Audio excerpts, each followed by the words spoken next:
आखिर कांग्रेस चाहती क्या है? मैं सवाल पूछता हूं, क्या कांग्रेस के कुछ नेता राम मंदिर के खिलाफ हैं? देश भर में दिए जलेंगे, लेकिन उसके पहले ही रामद्रोहियों के दिल जलने लगे हैं। 2.5 करोड़ से 3 करोड़ मजदूरों का रोजगार छिन गया। अगस्त के अंत तक 1 से 1.5 करोड़ लोगों की नौकरी जा सकती है। इसलिए आज मैं ये चर्चा कर रहा हूं, तो अच्छे दिन आ गए देश के। भारत के संविधान के नहीं, अब बीजेपी ही भारत हो गई, भारत भी। आखिर कांग्रेस चाहती क्या है? मैं सवाल पूछता हूं, क्या कांग्रेस के कुछ नेता राम मंदिर के खिलाफ हैं? क्योंकि पूर्व वित्त मंत्री, गृह मंत्री पी चिदंबरम के बेटे और कांग्रेस के नेता सांसद कार्ति चिदंबरम कह रहे हैं कि मुझे पूजा के लिए कोई नई जगह अब नहीं चाहिए। इतना ही नहीं, वो कह रहे हैं कि आखिर राहु काल में श्री राम मंदिर का भूमि पूजन क्यों करवाया जा रहा है। इससे पहले शशि थरूर बोल चुके हैं कि कोई भी अच्छा हिंदू विवादित जगह पर मंदिर नहीं जाएगा। कपिल सिब्बल सुप्रीम कोर्ट में राम मंदिर का मामला लटकाने की पूरी कोशिश कर चुके हैं। शरद पवार के सुर में सुर मिलाते हुए दिग्विजय सिंह कह चुके हैं कि कोरोना काल में भूमि पूजन की क्या आवश्यकता है और अब राहुल काल का मुद्दा क्यों उठाया जा रहा है। इसी बीच साधु संतों ने मस्जिद पर बने ट्रस्ट पर भी सवाल उठा दिया है। इनकी मांग है कि राम मंदिर ट्रस्ट की तरह मस्जिद के ट्रस्ट में भी सरकार की तरफ से लोग शामिल किए जाएं। देश में कोरोना के मामले बढ़ते जा रहे हैं। लॉकडाउन के बाद से छोटे या बड़े कारोबारी सब इससे प्रभावित हुए हैं। बेरोजगारी भी बढ़ रही है। मीडिया में इस मुद्दे पर कम ही ध्यान दिया जा रहा है। आइए जानते हैं कि दूसरी तरफ का मीडिया किन मुद्दों पर डिबेट कर रहा है। पहले बात करते हैं एनडीटीवी के वरिष्ठ पत्रकार रवीश कुमार की। आइए जानते हैं कि उन्होंने किन मुद्दों पर जोर दिया। पहला, देश की बात रवीश कुमार के साथ। सुप्रीम कोर्ट से फाइनल ईयर के छात्रों को राहत नहीं। दूसरा, नीति कहाँ है नई शिक्षा नीति की। तीसरा, पानीपत में 3 बच्चों की मौत के बाद सड़क पर उतरे ग्रामीण। चौथा, देखो देखो राफेल आया राफेल आया। और पांचवा, क्या सरकारी बैंकों का निजीकरण होकर रहेगा। रवीश अपने शो में इन मुद्दों के बीच कई और मुद्दे भी कवर करते हैं। रवीश अक्सर अपने शो में बेरोजगारी का मुद्दा तो उठाते ही हैं। इस बार की डिबेट में उन्होंने नौकरियों का मुद्दा अपने शो में उठाया।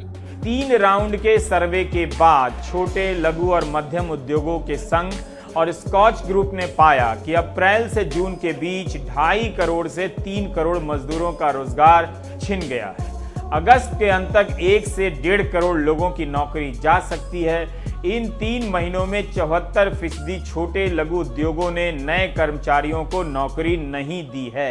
कितनी बड़ी खबर है ये।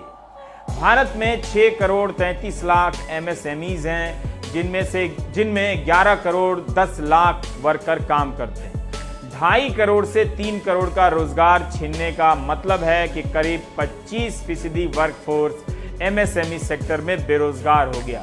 यह वो सेक्टर है जो देश की GDP में 30% योगदान करता है, 30%। इस सेक्टर का कहना है कि NPA बढ़ने के आसार हैं, लोन नहीं चुका पाएंगे। इसके अलावा कश्मीर में बच्चों की पढ़ाई पर क्या असर पड़ रहा है, इस पर भी उन्होंने अपने शो के जरिए बात की। 5 अगस्त को कश्मीर में लॉकडाउन हुआ था। ये वो लॉकडाउन था जिसे वहां के लोगों ने बगैर इंटरनेट के काटा है, बल्कि अभी भी काट रहे हैं। अभी तक सुप्रीम कोर्ट में 4G की सुविधा बहाल किए जाने को लेकर बहस ही चल रही है। शुरू में स्कूलों को लेकर काफ़ी रिपोर्ट आई अगस्त सितंबर के महीने में।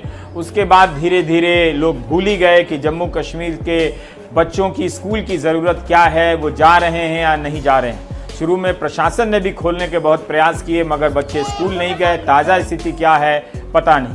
सर्दी के बाद महीनों गुजर गए। जब स्कूल खुलने का समय आया तो मार्च में कोरोना का प्रकोप आ गया। कश्मीर के बच्चों को ऑनलाइन शिक्षा भी नहीं मिल रही है। शेष भारत के बच्चे इंटरनेट से ऑनलाइन शिक्षा ले रहे हैं। अब बात करते हैं न्यूज़ 24 के वरिष्ठ पत्रकार संदीप चौधरी की। आइए देखते हैं कि उनके द्वारा उठाए मुद्दे कौन से थे। पहला, अब क्या खत्म होगी राम के नाम पर सियासत। दूसरा, 3 तलाक, धारा 370 और अयोध्या के बाद क्या एजेंडा। तीसरा, राम मंदिर पर अब दलित राजनीति क्यों। चौथा, पढ़ाई मातृभाषा में, नौकरी अंग्रेजी में। और पांचवा, राफेल दिवस पर आपके बच्चों का सवाल, नई शिक्षा नीति आई, बच्चों के लिए क्या लाई। संदीप अपने डिबेट में बीजेपी नेता से सीधे सवाल करते हैं और मुद्दों पर खुल के चर्चा करते हैं और हल ढूंढने की कोशिश भी करते हैं। इस बार संदीप ने अपनी डिबेट के जरिए बीजेपी नेता से कश्मीर और अच्छे दिन को लेकर सवाल किए। अच्छा किया, आपने पृष्ठभूमि बता दी सुधांशु त्रिवेदी, पर मेरा सवाल ये आपकी मूल आत्मा के है ना ये 3 मुद्दे, और 1 साल हो गया है, इसलिए आज मैं ये चर्चा कर रहा हूं। तो अच्छे दिन आ गए देश के। हाँ, अब मैं आपकी बात को उत्तर देता हूँ। पहली बात मैं संशोधन करता हूँ सभी की, मेरी मूल आत्मा नहीं है, भारत की मूल आत्मा के हैं। नहीं, भारत के बीजेपी की मूल संविधान आत्मा के मुद्दे हैं। भारत के संविधान के मुद्दे। नहीं, अब बीजेपी ही भारत हो गई, बिल्कुल भारत नहीं। बीजेपी हो गया। तब मेरे सवाल का जवाब नहीं दिया पर सुधांशु आपने। अच्छे दिन आ गए तो अब भारत इसमें में क्या अच्छा हो गया? भारत के अच्छे दिन आ गए। हाँ, पहला अच्छा ये हुआ कि 1 वर्ष का ट्रिपल तलाक का जो आंकड़ा दिया गया है, भारी परिवर्तन आया है। इसके लिए कर रहे हैं। किससे पैसे मारे? तो 40,000 करोड़ का वहां नुकसान हो गया। 84,000 पद खाली हैं। गृह मंत्रालय की रिपोर्ट है, मैं अपनी रिपोर्ट नहीं जारी कर रहा।